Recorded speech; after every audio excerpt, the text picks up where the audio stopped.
ئێرە کارگەی دۆشاوی تەماتەیە لە هەڵەبجە یەکەمین کارگەشە کە لە هەرێمی کوردستان لە ئێستادا بەرهەمی خۆماڵی دەخاتە بازاڕەکانەوە بەڵام ئەمساڵ ئەم کارگەیە تەنها کاری لە قوتونان دەکات واتە بەرهەمی خۆماڵی تەماتە ناکات بە دۆشاو.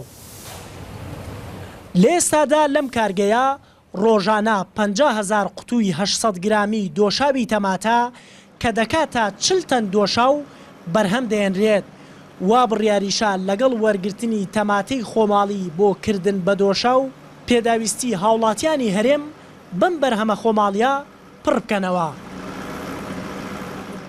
ئەبێ ماقت لەگەڵ فەلاحەکانە بکەین کە بتوانن تەماتەمان بۆ بکەن و ئەوانیش کە بڕوایان بە ئێمە هەبێت کە تەماتەکەیان ساغ بێتەوە.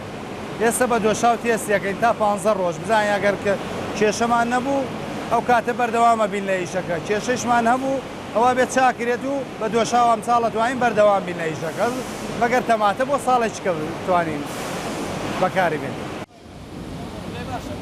حکوومەت 7 ساڵ پێش ئێستا بڕیاریدا بوو ئەم کارگەیە بکاتەوە بەڵام ساڵی ڕابردوو درایە کەرتی تایبەت و لە ماوەی 1 ساڵیشدا دەستی بە بەرهەمێنان کرد. جگە لە دۆشاوی تەماتە لەم کارگەیەدا دەتوانرێت ئاوی میوەی ترێ و هەنار ئامادە بکرێت و بخرێتە بازاڕەکانەوە کە ڕێژەی بەرهەمی ساڵانەی ئەم دوو میوەیەش لە سنووری هەڵەبجە نزیکەی 40,000 تەن دەبێت.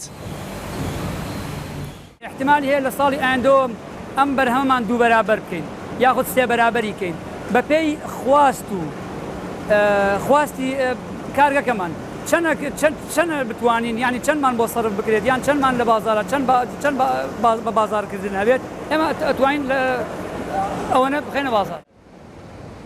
ئامارەکانی کشتتوکاڵی هەڵەبجە و شارەزور و پێنجوێن لە ماوەی ساڵی 2015دا ئەوە دەردەخەن نزیکەی 100,000 تەن تەماتە لە ڕووبەری 20,000 دۆنم زەوی 5,000 جوتیاردا بەرهەم هاتووە بەڵام بەهۆی بێبازاڕی و نەبوونی کارگەیەک بۆ ساختکردنەوەی بەرهەمی جوتیاران ڕۆژانە بۆ پڕکردنەوەی پێداویستیەکانی ناوخۆی هەرێم بەرهەمی کشتتوکاڵی لە وڵاتانی دیکەوە هاوردە دەکرێت. وریە حەمەکەریم NRT هەڵەبجە.